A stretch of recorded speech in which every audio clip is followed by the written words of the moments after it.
balitang mayroong pag-asa, Administrative Secretaries ng NLPUM nagtipon para sa Secretariat Conference.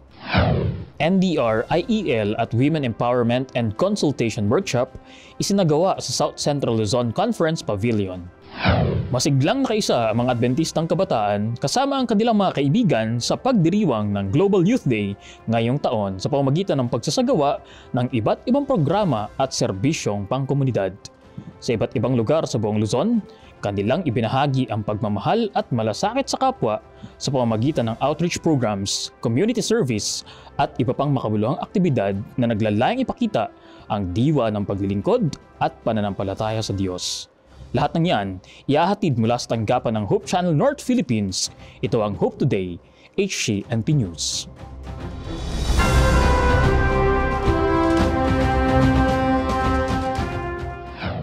Masayang pagbati sa inyong lahat. Muli kami nagbabalik upang maghatid ng balita at mga pinakabagong update sa paglilingkod ng mga Seventh-day Adventists sa Luzon. Sa temang Secretariat in Action, Achieving Our Mission, isinagawa ng Northern Luzon Philippine Union Mission ang Secretariat Conference upang ma-enhance ang skills ng mga administrative assistants sa kanilang roles, responsibilities, and duties. Tinalakay rito ang document management, record keeping at iba pang essential task para sa mas maayos na sistema sa mga missions and conferences sa teritoryo. Sa balitang may pag-asa ni Myra Jim Tanyedo. Isang mahalagang komperensya ang isinagawa ng Northern Luzon Philippine Union Mission o NLPUM para sa mga executive secretaries sa kanilang nasasakupan. Ito ang Secretariat Conference na may temang Secretariat in Action, Achieving Our Mission. Pagpasok ng 2025, ating na-observe na nagkaroon ng division ang North Philippine Union Conference, naging dalawang union, NLPUM at SLPUM, ay nangailangan tayo ng mga bagong maglilingkod bilang administrative assistants. So kaya nga minarapat natin na magdaos ng isang secretariat conference, kabilang yung mga dati ng mga administrative assistant, na marinig din sa kanila yung mga best practices na meron sila sa kanilang mga lokal na misyon. Mahalagang mithiin ito, maunawaan ng executive secretaries kasama ng kanyang team yung roles and responsibilities. Layunin din ito na magkaroon tayo ng epektibong kahusayan sa communication, verbal and written communication skills para matiyak natin yung maliwanag, concise, and professionals interaction. Maturuan natin itong ating mga administrative assistants kung papaano ihanda yung mga meetings including agenda preparation, minute taking, and follow-up processes para matiyak natin yung effective outcomes ng ating mga meetings. Kasama rin dyan yung document management, paano ma-develop yung kaalaman sa document creation, organization, filing, at saka yung archival system para ma-maintain natin yung efficient and accessible documentation process. We want to educate yung kahalagahan ng tinatawag nating ethical conduct, confidentiality, at yung data protection in secretariat roles. Ma-promote din natin dito yung interpersonal skills at saka yung teamwork capabilities. Pinag-uusapan din natin dito paano nila mas madaling ma-adapt yung changing work environments at ma-manage yung stress effectively. Dito ay matiyak natin na sila ay maging resilient and then adaptable sa kanilang mga roles. So these objectives can be tailored further depende do sa mga specific context at pangangailangan ng ating organization. So kaya minarapat natin tawagin ang lahat ng executive secretary, ganun din yung mga kasama sa team ng administration, ng mga administrative assistants for administration para matiyak natin na maging produktibo at epektibo ang bawat manggagawa sa ating tanggapan, lalo na sa administrasyon, para ma-fulfill yung misyon na pinagkatiwala sa atin ng Panginoon. Secretariat in Layuning maghatid ng balitang mayroong pag-asa, Myra Jim Taniedo nag-uulat para sa Hope Today, HCNP News. Pinangunahan ng South Central Luzon Conference ang NDR-IEL at Women Empowerment and Consultation na isinagawa sa San Pablo, Laguna. Ang workshop na ito ay bahagi ng paghahanda para sa Harvest 2025. Layunin nitong palakasin ang papel ng kapatiran sa ministeryo at hikayatin ang mas epektibong evangelism at discipleship upang maabot ang mas maraming tao sa kanilang mga komunidad. Nagbabalita si Rowena Manalo. Upang paghandaan ang malawakang gawain ng Ebanghelyo sa teritoryo ng South Central Luzon taong 2025, nagkaroon ng pagtitipon ang Departamento ng mga Kababaihan at ang NDR-IEL para sa Empowerment and Consultation Workshop. Ang South Central Luzon Conference ay nakikisangkot sa Harvest 2025 at ito ang dahilan kung bakit kailangan natin i-train, magkaroon ng consultation, magkaroon ng paghahanda. At isa sa mga paghahanda ay ipunin yung mga kababaihan, leader ng bawat distrito ng kababaihan at leader ng distrito ng mga NDR-IEL na sila yung mga leader, silang mga catalyst natin para sa loob ng churches, sa loob ng distrito kung saan sila naroon ay may ipaabot yung ating mensahe ng paghahanda para sa 2025. May layuning mga sumusunod. Ang una, sangkapan natin ang mga leaders na ito para sa mga kaalaman kung paano magsimula, yung mga tools na gagamitin para sa kanilang pangangaral. Ganon din, sangkapan sila ng mga insight, ng mga ideas kung paano mapapanatili nila yung ating mga bagong bautismo, yung ating bagong kaanib sa loob ng iglesia. At lalo sigit, ito'y mapangalagaan nila. Ang amin pong lesson na natutunan sa gawain ito ay kung paano magiging epektibong leader o disciple ng Panginoon sa gawaing care group ministry. At nakita rin po namin ang kahalagahan ng pagiging handa, pakikisangkot sa gawaing care group at nurturing sa mga bagong kapatid. At bilang kababaihan, malaki ang aming bahagi sa gawain ng Panginoon at ang aming tutunan ay isang susi sa matagumpay ng Harvest 2025.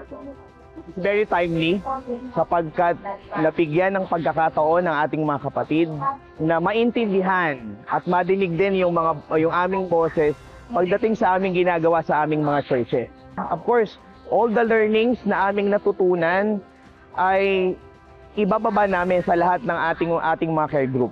And hopefully, sa tulong ng banal na spirito, itong mga kaalamang ito ay mas magiging magandang pamamaraan upang higit na mabuksan ang puso ng ating mga kaibigan at tanggapin nila ang ating Panginoong Hesus bilang kanilang personal na tagapagligtas. Tunay na maging makabuluhan ang pagdalo ng bawat isa matapos ang sama-samang Sabbath worship at pagtuklas sa mga bagong metodolohiya na magagamit bilang pakikiisa sa malawakang gawain ng Panginoon ngayong taon at sa mga susunod.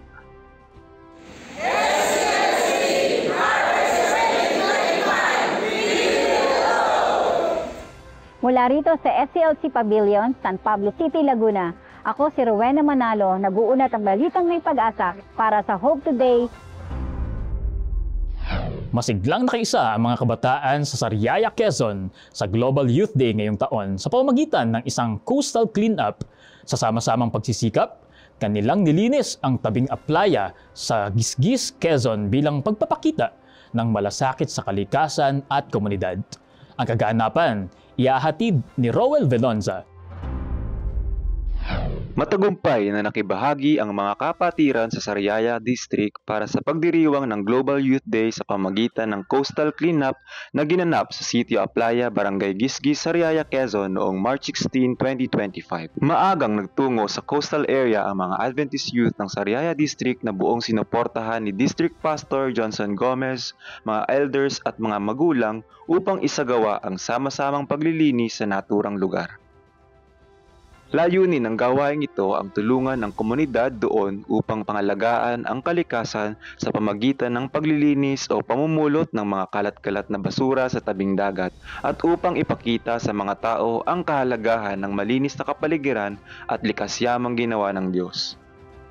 Sinimulan ang programa sa devotional na pinangunahan ni Pastor Gomez na nagpaalala sa mga mananampalatayang kabataan na maging isang mabuting ehemplo sa kanilang kapwa na magkaroon ng matatag na pananampalataya, paninindigan, dedikasyon at katapatan sa Panginoong Diyos. Kami ay naririto sa lugar na ito upang gawin ang gawain na kung saan ay magbibigay ng kaunting tulong sa barangay. At sana po ay tayo hindi mahimagod sa paggawa ng mabuti sa ating kapwa upang tayo po ay mas lalong makapag-inspire ng ibang mga tao. Sama-samang namulot at naglinis ng mga basura ang mga kapatiran at inilagay sa mga dalang sako ang mga nakolektang basura.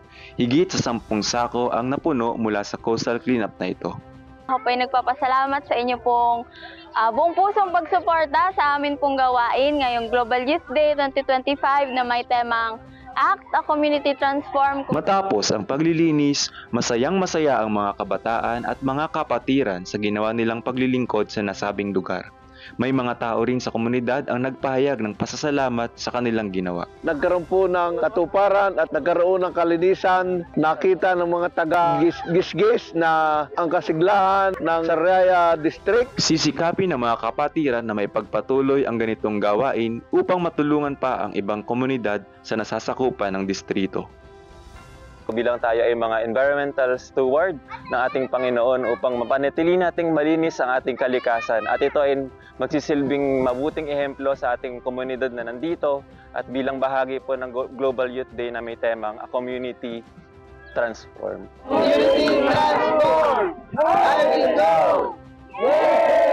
Layuning makapaghatid ng balitang may pag-asa, ako si Roel Vilonza, nag-uulat para sa Hope Today, HCNP News. Masiglang nakaisa ang mga Adventistang kabataan mula sa Eastern Laguna 1 District sa Global Youth Day ngayong taon sa pamamagitan ng pagbabahagi ng mga babasahin, pagkain at panalangin sa komunidad. Sa kanilang simpleng paglilingkod, naipadama nila ang pagmamalasakit at pagmamahal ng Diyos sa kanilang kapwa. Para sa balitang may pag-asa, narito si Riona Villamor. Isang makabuluhang pagtitipon na naganap dito sa Barangay Surib, Pangi, Laguna, kung saan nagkaisa ang mga kabataan at mga mananampalatayang Adventista upang ipamalas ang tunay na diwa ng paglilingkod. Ito ay bahagi ng Global Youth Day 2025 at District Fellowship na may temang A Community Transformed. Sa isang mapayapang Sabat, nagtipon-tipon ng daan-daang kabataan at miyembro ng iba't ibang iglesia mula sa Eastern Laguna 1 District upang ipagdiwang ang Global Youth Day 2025. Ang programa ay nagsimula sa isang Sabbath worship service kung saan ipinanalangin ang mas malalim pang pagkakaisa at pagbabago sa komunidad. Si Pastor Emero Marate mula sa Adventist University of the Philippines ang panauhin sa nasabing fellowship na nagbibigay inspirasyon at gabay sa misyon ng iglesia na baguhin ang kanilang komunidad. Kasabay ng marubdob na panalangin, inihanda ng mga kabataan ang kanilang mga sarili para sa ikalawang bahagi ng programa. Isang community immersion kung saan ibabahagi nila ang salita ng Diyos hindi lang sa pamamagitan ng pangangaral kundi sa gawa. So ayun, yung naging experience ko kanina sobrang parang eye-opener siya sa akin na masarap pala talagang maglingkod sa Panginoon. So yung experience ko namin kanina, nakasama ang mga kabataan, sobrang Dati ganun din ako yung random na tao na makakasalubong ng mga nagbibigay ng words of God. Pero before, parang takot na takot ako and then umiiwas. Pero ngayon, na isa na ako sa mga na sumasama sa ganong gawain ng Panginoon. Sobrang sarap pala sa pakiramdam na ikaw na ngayon yung nagbibigay ng mga words of God na makakatulong sa mga makakasalamuhan natin. Like, random people lang talaga siya. And then, sobrang sarap sa experience dahil yung experience na yon napil ko talaga kanina, nakasama namin si God. So, napakagandang first experience to actually sa akin, tong nangyaring ito. So, yun, I'm so thankful to God dahil binigyan niya ako ng chance na maranasan to sa buhay ko. Sa hapon, lumabas ang mga kabataan sa komunidad upang maipadama ang malasakit at pagmamahal sa kanilang kapwa. Sila ay namahagi ng mga babasahin tungkol sa pananampalataya, nanalangin para sa mga residente at nagbigay ng simpleng pagkain para sa nangangailangan. Salamat na nakapunta dito po ang Global Youth Day. Kami ay pinagdasal yung aming pamilya, na good health, at yung mga anak ko na sana po ay maganda ang pagpasok na sa school, na maano ang kanilang pag-isip. Ako'y nagpasalamat kanina nung siya nagdasal ay talagang nararamdaman ko. Sa pagtatapos ng Global Youth Day 2025, isang bagay ang malinaw. Ang isang komunidad na puno ng pagmamahal at paglilingkod ay isang komunidad na tunay na binago. Ang A-Community Transform ay hindi lang isang tema, kundi isang paalala na ang tunay na pagbabago ay nag-uumpisa sa ating mga puso at sa ating malasakit sa isa't isa. Layunan maghatid ng balitang may pag-asa mula dito sa Eastern Laguna 1 District. Ako si Riona Villamor, nag-uulat para sa Hope Today HCNP News. Sa pagdiriwang ng Global Youth Day, kaisa sa temang ACT, A Community Transformed, ang mga kabataan mula sa Central Batangas 2 District ay nagsagawa ng iba't ibang serbisyo at gawain ng paglilingkod sa lugar ng Santa Teresita, Batangas bilang pagpapakita ng pananampalataya sa pamamagitan ng aksyon. Alamin ang buong kaganapan sa ulat ni Monica Ledesma. Humigit isang dekada nang ipinagdiriwang ang Global Youth Day bilang pakikisa sa pangsalibutang outreach program ng Seventh-day Adventist General Conference na kinabibilangan ng mga aktibo at mga dedikadong mga kabataan mula sa iba't ibang iglesia. Ngayong taon, Marso 2025, ang programa ay mayroong temang A Community Transformed. Sa pangunguna ng Central Batangas 2 Adventist Youth Leader na si Estherlyn Aguila at District Pastor Richie Vimel, ang buong federasyon ng mga kabataan sa iglesia ay buong pusong nagkaisa sa outreach program na isinagawa sa mga lugar ng Sitio Tondo at Valencia Compound sa Saimsim, Santa Teresita, Batangas. Pinagkaloob ang mga libreng serbisyo gaya ng BP checking, massage, healthy cooking demo at pamamahagi ng mga damit at babasahin. Nagkaroon din ng konsultasyon at pagtuturo sa mga bata at panalangin. Masaya kasi maraming mga natulungan dito, maraming napasayang mga kasamahan dito sa Tondo. Bilang isang kabataan ko dito, ang malaking impact po talaga nito sa aking spiritual life ay nagiging masigla at maging masaya na nakakatulong at lalo't higit na para sa Panginoon. Ang programa ay may layuning magbigay ng kaalaman sa kasalukuyang kalagayan ng kanilang buhay pangkalusugan, pisikal at espiritual. Hangad din na makapagbigay paalala kung paano maalagaan ang kanilang sarili para sa mas malusog at masaganang buhay. Ang panawagan sa kabataan, tandaan natin, ito po'y hindi panawagan ng mga pastor, ito po'y panawagan ng ating Panginoon. Kagaya po ng ating pong tema ngayon sa buong taon na ito, Harvest. So handa na po ang ating bukirin para i-harvest yung mga kaluluwa na handa na tumanggap sa ating Panginoon. Kaya mga kabataan, magpagamit po tayo sa gawain ng ating Panginoon. Ang panawagan ko po sa ating pong mga kabataang leaders na kagaya ko po ay wag po tayong magsawa na maglingkod sa Panginoon at enjoyin lang po natin ang ating pong paglilingkod dahil sa ganitong mga pagkakataon ay tayo'y patuloy na matututo para maging isang effective na leader at maging isang huwaran sa ating mga kapwa-kabataan. Naipakita ang mahalagang papel ng bawat isa sa pagbabago ng komunidad sa pamamagitan ng aktibong paglilingkod at pagmamalasakit sa kapwa, naipamalas ang tunay na diwa at pagmamahal at pagkakaisa na magsisilbing inspirasyon sa iba tungo sa mas maayos at masaganang komunidad.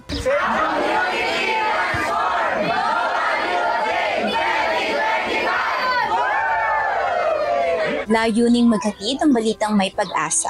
Ako si Monica Ledesma, nag-uulat para sa HCNP News. Mga kabataan mula sa iba't ibang bahagi ng Bicol Region ay nagtipon-tipon upang maghatid ng paglilingkod sa Camarines Sur. Sa pamamagitan ng pagbabahagi ng mga awitin, babasahin, pagkain at serbisyong medikal, kanilang naipadama ang malasakit at pagmamahal sa kanilang kapwa na labis namang ikinagalak ng residente ng lugar. Ang makabuluhang kaganapang ito sa balitang may pag-asa na hatid ni Christian Ed Bonggon. Isang makasaysayang araw ng paglilingkod at misyon ang naganap dito sa buong Bicol Region sa pakikiisa sa Global Youth Day 2025. At sa kasalukuyan ay nandito po tayo ngayon sa probinsya ng Camarines Sur sa panguna ng mga kabataang Adventista upang sama-samang lumabas at maging mga kamay at paa ni Kristo sa komunidad. Sa pamamagitan ng iba't ibang proyekto, gaya ng libreng sakay, pamimigay ng libreng pagkain, pamimigay ng mga babasahin, pag-aharana, serbisyong medikal at pananalangin ay tunay na naipadama ng ating mga kabataan ang kahulugan ng isang pamayalang binago ng pag-ibig ng Diyos.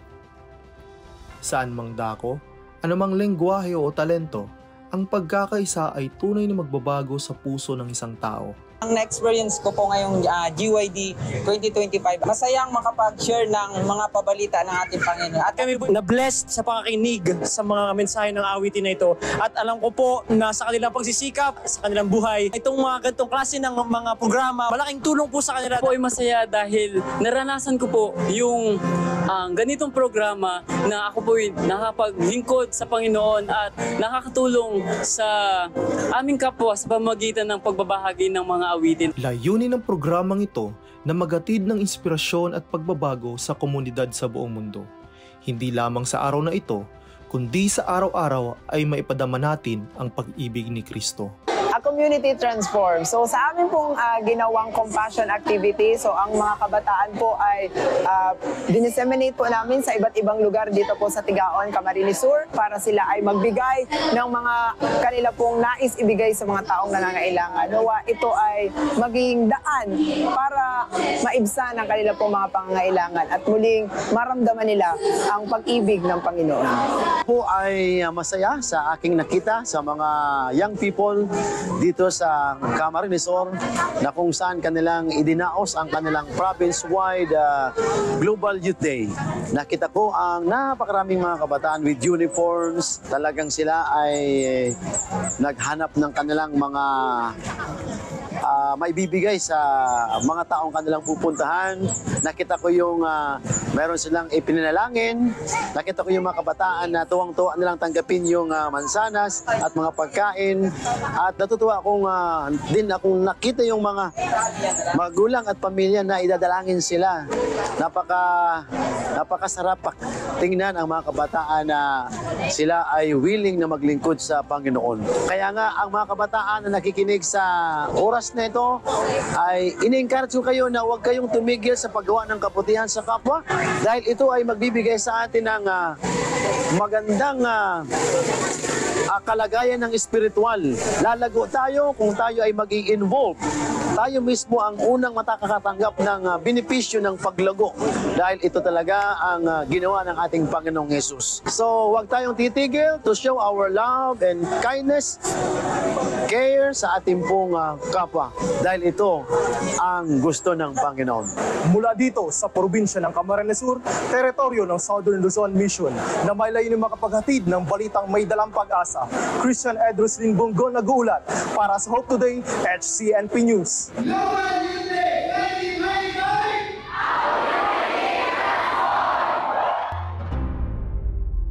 Sa isang natatanging pagsasama ng Global Youth Day at Global Children's Day, nagkaisa ang mga bata at kabataan ng Central Laguna sa isang makabuluhang paglilingkod sa komunidad ng Santa Cruz, Laguna. Buong puwersang humayo ang mga kabataan ng Central Laguna District upang ipagdiwang ang Global Youth Day 2025 at upang maglingkod sa mga taong dumalo sa Anilag Festival dito sa Santa Cruz, Laguna. Ang temang ACT, A Community Transformed, ay nagbigay paalala na ang tunay na pagbabago ay nagsisimula sa mga pusong ibinibigay sa Diyos, kung kaya't nagiging sermon sa kanilang mga gawa na nakikita sa pamamagitan ng pagmamahal at pagmamalasakit sa kapwa. Bilang selebrasyon na rin ng Global Children's Day ngayong March 15, 2025, ay nakiisa rin ang mga bata kasama na ang kanilang mga magulang sa paglilingkod. Kabilang sa mga gawain ang pamamahagi ng inumin, pamimigay ng babasahin na may kinalaman sa kalusugan, katotohanan at pag-asang nagmumula sa Diyos. Mas marami pong mga tao po, mas marami pong opportunities na para po sa Diyos at yung mga salita rin po na Diyos na may bagay po namin sa kanila. Yung mga pinamimigay po namin mga polyeto at mga Siyempre po may tubig rin po kami binibigay para po sa mga nauuhaw at naiinitan. Naging isang magandang oportunidad ang ginaganap na festival sa lugar upang maraming tao ang maabot at mapaglingkuran ng mga kapatiran. Ipinanalangin ang mga nakasalamuha at inalok ng libreng blood pressure check ang mga tao sa loob at labas ng festival grounds. Ano po, maganda po yung dito na sa GYD na kasama po ko kasi na-experience ko po na paano mag-share sa mga tao, like nakatulong po, nagbigay ng libre. Yung tao naman po ay tinatanggap nila since nakikita ko rin po binabasa nila. Like hindi yung minsan na kala natin itatapon nila pero yun ibinabasa rin po nila. Bilang pagtatapos ng programa ay masayang nag-alay ang mga kapatiran ng mga makalangit na awitin na may mensahe ng kagalakan at pag-asa. Tunay ngang naging makabuluhan at pinagpala ang naturang pagtitipon na nagpatunay sa diwa ng paglilingkod at pagmamalasakit sa kapwa. So yung GYD, yung experience ko ngayon GYD to ay bago na naman kasi after 5 years, ngayon lang ulit ako nakapag-GYD sa Laguna. Dati nagbabahay-bahay, ngayon ay community. So ibang karanasan na naman, ibang pamamaraan para yung salita ng ating Panginoon ay maabot sa kanila. Tulad niya, naririnig natin mga sa serenade, ay yung makakarinig ng diwa ng awit na narito ay hindi lamang sila nabe-bless, kundi nabibigyan din sila ng pag-asa, nabibigyan din sila ng karunungan. So, para sa akin ito ay panibago at idadagdag ko sa mga alaala na mababaunin ko sa mga susunod na panahon. Layuning maghatid ng balitang may pag-asa. Mula dito sa Santa Cruz, Laguna, ito po si Arian Noble, nag-uulat para sa Hope Today, HCNP News.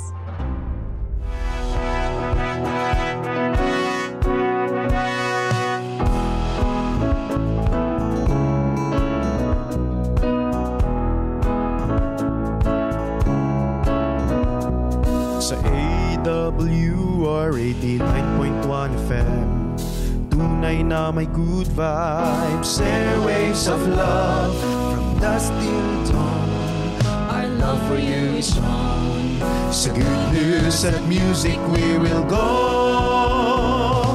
Sa AWR 89.1 FM, pag-ibig at pag-asa ang hatid namin. Tune in, and hear the joyful sound. Sa AWR, love and faith abound. So don't change the dial, don't hesitate. AWR, it's all so great. With every hymn, with every word, we're here to lift you up every single time. Sa AWR 89.1 FM, programang Health and Family ang hatid namin. Tune in, and hear the joyful sound. Sa AWR, love and faith abound. So spread the word, let everyone know. Sa AWR FM, blessings flow. Mula gabi't umaga, kasama mo kami. Sa AWR 89.1 FM. Yan muna ang mga balitang aming hatid ngayon. Palaging tumutok sa Hope Channel Philippines para sa mga updates sa ating kapatid at kanilang mga paglilingkod sa buong Luzon ngayong taon. Tuloy-tuloy pa rin ang online programs and services dito sa Hope Channel North Philippines at sa lahat ng Adventist Facebook pages na naka-flash ngayon sa inyong screen. Subaybayan ang mga programang hatid ng Adventist World Radio sa buong Mega Manila. Palaging makinig sa AWR 89.1 FM. Mapapanood din ang teleradyo ng mga programang iyan sa Facebook pages ng Adventist World Radio Manila, North Philippine Union Conference, Central Luzon Conference at Adventist Medical Center Manila. Sa aming mga kaibigang news contributor, tuloy-tuloy pa rin ang aming pagtanggap ng mga balitang nais ninyong maisama sa ating news episode. Ipadala ang mga ito via email sa news@hopechannel.ph o gamitin ang hashtag HCNPnews sa inyong social media post. Mula dito sa Hope Channel North Philippines, ako si Wilmer G. Mestrito, At ito ang Hope Today, HCNP News.